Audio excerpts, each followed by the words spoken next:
नमस्कार दोस्तों, स्वागत है आपका डीके न्यूज में। दोस्तों, चार्ल्स सोबराज अपराध की दुनिया में आज भी द सरपेट और बिकनी किलर जैसे नामों से बदनाम है। चार्ल्स सोबराज यानी द सरपेट दरअसल वो एक कॉन मैन था, एक ठग जो ठग विद्या की हर कला में पारंगत था। वह अपने शिकार पर सांप की तरह कुंडली मार कर बैठ जाता था, लच्छेदार बातों के जाल में मकड़ी की तरह फंसा लेता था। कई भाषाओं का जानकार था, इससे उसे शिकार को फंसाने में मदद मिलती थी। महिलाएं, खासकर विदेशी महिलाएं उसे पसंद करती थीं। वे आसानी से फंस जाती थीं। उसका आसान शिकार, कहते हैं वह जिस भी महिला को फंसाने की ठान लेता था उसे अपना दीवाना बना लेता था। दोस्तों, मार्च 1986 की बात है। दिल्ली में 271 एकड़ में फैली तिहाड़ जेल में बंद कुछ कैदियों ने देखा कि एक कोने में एक बिल्ली बेहोश पड़ी है। उस रास्ते से गुजरने वाले किसी कर्मचारी की नजर उस पर पड़ी तो उसने बिल्ली की देखभाल की। तीसरे दिन तक बिल्ली चलने फिरने लगी और चौथे दिन एकदम ठीक हो गई। इस वाक्य पर किसी ने कोई खास तवज्जो नहीं बख्शी।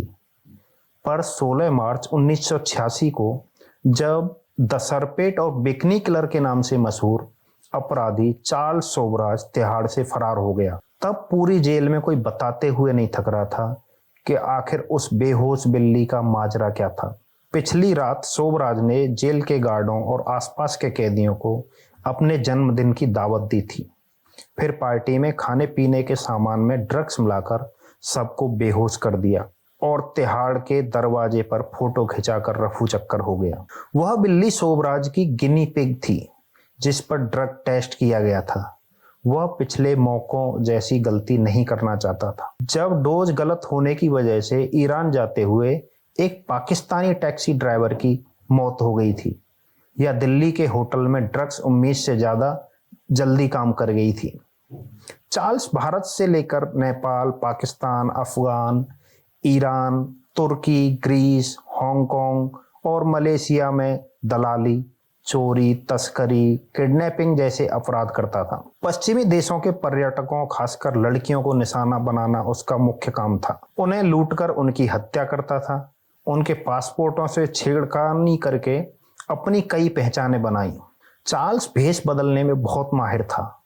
वह दशकों तक एशिया का मोस्ट वांटेड मैन रहा। मनोवैज्ञानिकों ने उसे सीरियल किलर करार दिया। उससे मिलने वाले पत्रकारों ने उसे साइकोपैथ बताया। दोस्तों, 78 की उम्र में उसकी आधी जिंदगी जेल की सलाखों के पीछे नजर आई और इस डरावने अतीत के बावजूद किसी भी मोड़ पर तमाम लड़कियों और महिलाओं की उसमें दिलचस्पी कम नहीं हुई। चार्ल्स गुरुमुख सोबराज होतचंद भगवानी, इस नाम की कहानी 6 अप्रैल 1944 से शुरू होती है। दोस्तों, वीडियो को आगे बढ़ाएं उससे पहले आपसे रिक्वेस्ट है कि हमारे चैनल को सब्सक्राइब जरूर कर लें। दोस्तों, सोबराज के पिता सिंधी हिंदुस्तानी थे जो कपड़ों के काम के सिलसिले में वियतनाम गए। उन्होंने साइगोन शहर में एक दुकान खोली। इस शहर को आज हो ची मिन्ह के नाम से जाना जाता है। वियतनाम में यह वह दौर था जब देश फ्रांस से आजाद होने के लिए जोर लगा रहा था। चार्ल्स के पिता दुकान में काम करने वाली एक असिस्टेंट के साथ रिलेशनशिप में आ गई। चार्ल्स का जन्म हुआ, लेकिन यह रिश्ता अंजाम तक नहीं पहुंचा। फ्रांसीसी उपनिवेश में पैदा होने की वजह से चार्ल्स को जन्म से ही फ्रांसीसी नागरिकता मिल गई। बाद में उसकी मां ने वियतनाम में तैनात रहे फ्रांसीसी सेना के एक कारिंदे से शादी कर ली। चार्ल्स से मिलने वाले पत्रकार दावा करते हैं कि उसकी बातों से यह झलकता था कि उसका बचपन बहुत अच्छा नहीं गुजरा था। दोस्तों, चार्ल्स पहली बार जेल गया 1963 में। 18 साल की उम्र थी। अपराध था फ्रांस की राजधानी पेरिस में किसी घर में घुसकर चोरी करना। पकड़ा गया, जेल भेजा गया। फिर कुछ महीने में रिहा भी हो गया। लेकिन जेल में रहने के दौरान उसका वास्ता ऐसे लोगों से हुआ कि जेल से निकलकर वह पेरिस के नामी अपराधियों से जुड़ गया। फिर जनाब का नाम बड़ी बड़ी चोरियों में आने लगा। पेरिस में ही उसे सोतल कॉम्पेनियो नाम की लड़की से प्यार हुआ। जिस दिन चार्ल्स ने सोतल को पार्क में प्रपोज किया और दोनों पार्क से निकल रहे थे, तभी पुलिस ने चार्ल्स को गिरफ्तार कर लिया। वजह, जिस बाइक से चार्ल्स भाग गया था वह 2 दिन पहले ही चोरी की गई थी। चार्ल्स पर लिखे गए लेखों और किताबों में यह बात खास तौर से दर्ज की गई है कि वह अपराध की दुनिया में तो था और उसने कई सालों तक चोरियां की, लेकिन हत्याएं करने का सिलसिला तब शुरू हुआ जब एशियाई देशों से उसके कायदे से वास्ता पड़ा। दोस्तों, खासकर थाईलैंड से, वैसे उससे पहले अफगानिस्तान से भारत तक उसने कई कारनामे कर रखे थे। दोस्तों, वह 1970 में भारत आया। इसी दौरान उसने ईरान और पाकिस्तान से चोरी की कारों को भारत में भेजा। 1971 में उसे गहनों की चोरी के एक मामले में गिरफ्तार किया गया। फिर जमानत मिलने पर वह फरार हो गया। दोस्तों, एक वाकया दिल्ली एयरपोर्ट का है, जब वह एक होटल से लूट करके मुंबई जा रहा था। एयरपोर्ट पर कस्टम ने बैग जब्त कर लिया, लेकिन चार्ल्स भाग निकला। एक गिरफ्तारी ग्रीस में भी हुई थी, लेकिन चार्ल्स वहां से भी चकमा देकर भाग निकला। इन चोरियों के दौरान चार्ल्स की पार्टनर सौतल उसके साथ थी। दोनों की एक बेटी हुई। बेटी के जन्म के कुछ वक्त बाद दोनों अफगानिस्तान में गिरफ्तार कर लिए गए थे। तब बच्ची इतनी छोटी थी कि उसे फ्रांस में सौतल के माता पिता के पास भेज दिया गया। चार्ल्स इस जेल से भी भागा और फ्रांस जाकर उसने अपनी ही बेटी को अगवा करने की कोशिश की। फिर जब सौतल जेल से रिहा हुई तो वह अपनी बेटी को लेकर चार्ल्स की पहुंच से दूर अमेरिका चली गई। दोस्तों, भारत में रहने के दौरान चार्ल्स की मुलाकात अपनी दूसरी गर्लफ्रेंड से हुई, जिनका नाम था मारी आंद्रे। मारी आंद्रे लार्क नाम की फ्रेंच कैनेडियन नर्स भारत घूमने आई थी। दोनों की जम गई। 1975 में चार्ल्स गर्लफ्रेंड मारी और अपने एक भारतीय साथी अजय चौधरी के साथ थाईलैंड की राजधानी बैंकॉक पहुंचा। वहां वह ज्यादातर पर्यटकों के साथ उठता बैठता, खुद को जवाहरातों के कारोबारी के तौर पर पेश करता, ड्रग के शौकीनों से दोस्तियां गांठता। अक्टूबर 1975 में थाईलैंड के पटाया शहर के तट पर बिकिनी पहने लड़की टेरेसा नोल्टन की लाश मिली। यह संभवतः चार्ल्स की पहली शिकार थी। संभवतः 1975 आते आते वह सिलसिला शुरू हो चुका था जिसका चार्ल्स उस्ताद था, ड्रग्स, हत्या और लूट। 60 और 70 का दशक हिप्पियों का दौर था। पश्चिमी देशों के तमाम लोग थोड़े पैसे इकट्ठे करके और एक बैग पैक करके निकल पड़ते थे। यूरोप से लेकर मिडिल ईस्ट, भारत और पूर्वी एशिया तक का सफर किया जा रहा था। कोई दुनिया एक्सप्लोर कर रहा था, कोई खुद की खोज में निकला था, कोई अध्यात्म में गोते लगा रहा था, तो कोई धुएं के बादलों में उड़ रहा था। तकनीकी दोस्तों उस टाइम पे इतनी विकसित नहीं थी। अपनों से संपर्क ज्यादातर पोस्ट कार्ड के जरिए हो पाता था, तो हफ्तों बाद पहुंचते थे। चलन ऐसा था कि लोगों के यूं आने जाने पर कोई खास ध्यान नहीं दिया जाता था। कागजी कार्रवाई न के बराबर होती थी। दोस्तों, थाईलैंड का हाल भी कोई अलग नहीं था। तब तो यह आज जितना मशहूर या संगठित भी नहीं था। पर्याप्त पैसा हो और सही लोगों से कनेक्शन हो तो कोई हाथ लगाने वाला भी नहीं था। ऐसे में कई युवा पर्यटक एक के बाद एक चार्ल्स का शिकार बनते गए। चार्ल्स उन्हें अपनी लच्छेदार बातों से लुभाता, उन्हें ड्रग्स मुहैया कराता, कई मौकों पर उनकी ड्रिंक्स में ड्रग्स मिलाकर उन्हें लाचार करता और फिर वही सिलसिला चालू रहता, ड्रग्स, हत्या, लूट।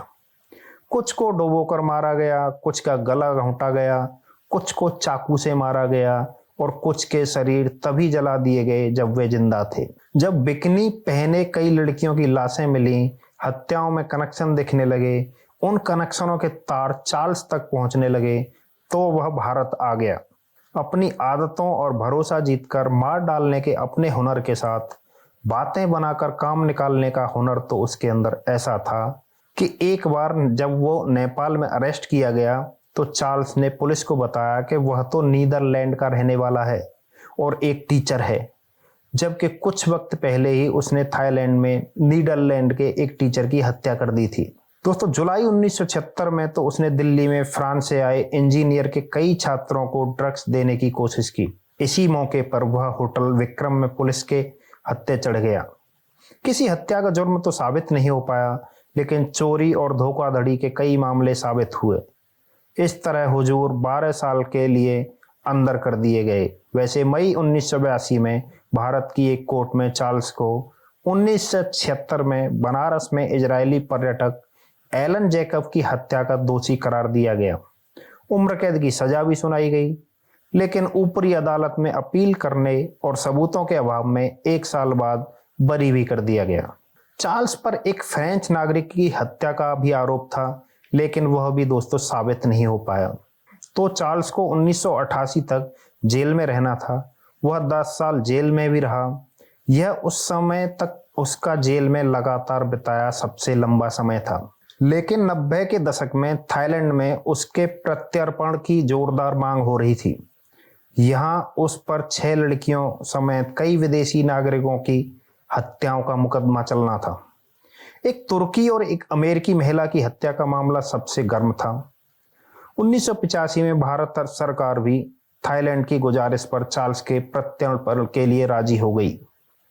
चार्ल्स जानता था कि थाईलैंड में उस पर जो केस चलेंगे उनमें दोषी पाए जाने पर उसे मौत की सजा भी हो सकती है। फिर 1986 में उसने तिहाड़ जेल में वह प्रपंच रचा जिसके बारे में आपने सबसे पहले पढ़ा। वह तिहाड़ से फुर्र हो गया। वह भी तिहाड़ के गेट पर बकायदा फोटो खिंचाकर। यह सीन आपको चार्ल्स पर बनी हिंदी फिल्म मैं और चार्ल्स में भी देखने को मिलेगा, जिसमें रणदीप हुड्डा ने चार्ल्स का रोल किया है। इस फिल्म के सिलसिले में हुड्डा चार्ल्स से भी मिले थे जब वह नेपाल की जेल में बंद था। उस समय तिहाड़ जैसी जेल से भागना सनसनीखेज बात थी। हांगकांग तक के अखबारों में इस पर एडिटोरियल लिखे जा रहे थे। देश भर की पुलिस सिर पर पांव रखे चार्ल्स को खोज रही थी। चार्ल्स मिला, 3 हफ्ते बाद मिला, गोवा के पणजी में ओ कॉकिरियो रेस्तरां में। यह रेस्तरां हिप्पियों के बीच खूब मशहूर था। गोवा में चार्ल्स को गिरफ्तार करने वाले इंस्पेक्टर मधुकर जेंडे कहते हैं, चार्ल्स को हिप्पी, शराब और लड़कियां बहुत पसंद हैं। मुझे यकीन था कि वह वहां आएगा। चार्ल्स आया। जेंडे ने उसे पहचाना और फिर पास जाकर उसे पीछे से पकड़कर कहा, hello Charles, how are you. जेंडे खुद टूरिस्ट जैसे कपड़ों में पहुंचे थे, तो हथकड़ी तो थी नहीं। उन्होंने वेटर से रस्सी मंगाकर चार्ल्स के हाथ बांधे। जेंडे बताते हैं कि उन्होंने चार्ल्स को जीप में पीछे लिटाया और 2 पुलिस वालों से कहा कि मुंबई तक 11 घंटे की पूरी यात्रा के दौरान चार्ल्स के ऊपर बैठे रहें। बंधे हाथ और गिरफ्त में होने के बावजूद पुलिस को डर था कि कहीं चार्ल्स भाग न जाए। गोवा के उस रेस्तरां में कुर्सी पर बैठे चार्ल्स शोभराज की मूर्ति आज भी रखी हुई है। तो चार्ल्स दोबारा पकड़ में आ गया। फिर अदालती कार्रवाई हुई। सजा 10 साल और बढ़ गई। अब उसे 1997 तक जेल में रहना था। वह 1997 तक जेल में रहा। तब तक थाईलैंड में उसे पकड़ने, उसके प्रत्यर्पण, केस चलाने की आवाजें भी ठंडी हो गईं। जानकारों ने दावा किया कि चार्ल्स 1986 में तिहाड़ से भागा ही इसलिए था ताकि उसे थाईलैंड न भेज दिया जाए। उसे पता था कि दोबारा पकड़े जाने पर उसे फरार होने की सजा भी सुनाई जाएगी। उधर थाईलैंड का कानून भी ऐसा है जिसमें अपराध दर्ज होने के 20 साल बाद उसकी सजा देने के प्रावधान उतने धारदार नहीं रह जाते हैं। दोस्तों 1997 में तिहाड़ से रिहा होकर चार्ल्स फ्रांस चला गया। अगले 6 साल शांति से उसने वहां पर बिताए। अखबारों में छपी अपनी रिहाई की फोटोज के साथ फोटो खिंचाते हुए शायद इस दौरान उसने कोई हत्या नहीं की। पर 2003 में वह नेपाल लौटता है। नेपाल, जहां उस पर 2 हत्याओं के आरोप हैं। वह बार, पब, कसिनो और रेस्तरां वगैरह में घूमता है। मीडिया वालों से मिलता है, कहता है कि वह नेपाली है, हैंडीक्राफ्ट और शॉल वगैरह का कारोबार करने आया है। उसकी हरकतों से लगता नहीं कि उसे पहचाने जाने या पकड़े जाने की फिक्र है। इस बार चार्ल्स नेपाल में गिरफ्तार होता है। 28 साल पुराना मामला खोला जाता है। ये बात सन 1975 में नेपाल में अमेरिकी बैकपैकर कॉनवी, जो कि ब्रोनजिक, और कनाडाई बैकपैकर लॉरेंस कैरियर की हत्या का मामला। इन दोनों को चाकू से मारा गया था और इनकी जली हुई लाशें काठमांडू के बाहरी इलाके में मिली थी। इसके अलावा फर्जी पासपोर्ट पर यात्रा करने का भी आरोप था, जो ऐसे जघन्य अपराधों के सामने किसी फुटनोट सरीखा लगता था। दोस्तों अगस्त 2004 में चार्ल्स को ब्रोनजिक की हत्या का दोषी करार दिया गया और उम्र कैद की सजा सुनाई गई। चार्ल्स की जिंदगी में यह पहला मौका था जब उसे हत्या के जुर्म में सजा सुनाई गई। चार्ल्स ने इसके खिलाफ अपील की। जुलाई 2010 में सुप्रीम कोर्ट ने अपील खारिज कर दी। तब कनाडाई नागरिक कैरियर की हत्या का मामला भक्तपुर की जिला अदालत में चल रहा था। फिर 2014 में कैरियर की हत्या के जुर्म में भी चार्ल्स को उम्र कैद की सजा सुनाई गई। नेपाल में उम्र कैद की सजा 20 साल ही होती है। यहां तक आते आते अगर आपको लग रहा है कि चार्ल्स बूढ़ा हो चुका है और अब उसकी कहानी में कुछ दिलचस्पी नहीं बची है, तो ये भी सुनिए। 2008 में 66 साल की उम्र में एक हत्या की सजा काटते हुए और दूसरी हत्या का मुकदमा लड़ते हुए चार्ल्स ने 21 साल की नेहता विश्वास से शादी की। नेहता चार्ल्स की वकील शकुंतला थापा की बेटी थी। दोनों ने जेल में उस जगह शादी की जहां कैदियों को उनके परिचितों से मिलवाया जाता है। शादी से पहले नेहता ने न्यूज एजेंसी एपी को इंटरव्यू दिया था, जिसमें उसने कहा था कि वह इतनी समझदार है कि अपनी जिंदगी के फैसले तो ले ही सकती है और उसकी और चार्ल्स की उम्र में जो अंतर है वह उससे खुश है। दोस्तों, 2010 में जब चार्ल्स की अपील खारिज हुई तब उसकी वकील और सास ने कहा यह फैसला अनुचित है और जज भ्रष्ट है। वही नेता ने बयान दिया था कि हर बार जब सुनवाई होती है तो मैं भाग जाना चाहती हूं। हम जजों के खिलाफ केस करेंगे, हम अंतरराष्ट्रीय अदालत में अपील करेंगे। 2021 में नेपाल में फिर हलचल हुई जब ब्रिटेन के 2 मीडिया संस्थानों ने चार्ल्स का इंटरव्यू करके रिपोर्ट छापी थी। नेपाल में खूब हल्ला हुआ कि आखिर जेल में बंद चार्ल्स और विदेशी पत्रकारों का संपर्क कैसे हुआ। पर चार्ल्स का अतीत देखते हुए जेल में रिश्वत देकर सुविधाएं हासिल करना सबसे कम रोचक बात नजर आती है। इससे दिलचस्प बातें तो चार्ल्स ने मीडिया वालों से कही थी। उसने ब्रितानी अरबपति और वर्जिन ग्रुप के संस्थापक चार्ल्स ब्रैनसन से अपनी बायोपिक में पैसे लगाने और कुछ ही दिनों में जेल से बाहर आने की बात कही थी। उसने पत्रकारों को नेपाल आने का न्योता भी दिया था ताकि वे सब फ्लाइट से साथ वापस जा सकें। अब नेपाल सुप्रीम कोर्ट में जस्टिस तिलक श्रेष्ठ और जस्टिस सपना प्रधान मल्ला की साझा बेंच ने उम्र और सेहत के आधार पर चार्ल्स को रिहा करने का फैसला सुनाया है। कोर्ट ने चार्ल्स की रिहाई के 15 दिनों के भीतर फ्रांस प्रत्यर्पण का भी आदेश जारी किया है। नेपाल में इस फैसले का खूब विरोध हो रहा है। वही प्रत्यर्पण विभाग ने कहा है कि उनके पास पर्याप्त इंतजाम नहीं है, जिसकी वजह से चार्ल्स को 23 दिसंबर को जेल से रिहा किया जाए। तो दोस्तों, ये थी Charles Sobhraj, bikini killer, fraud, चोर की कहानी। आपको ये कहानी कैसी लगी हमें कमेंट करके जरूर बताएं और हमारे चैनल को सब्सक्राइब जरूर करें। धन्यवाद दोस्तों, मिलते हैं एक नई वीडियो के साथ।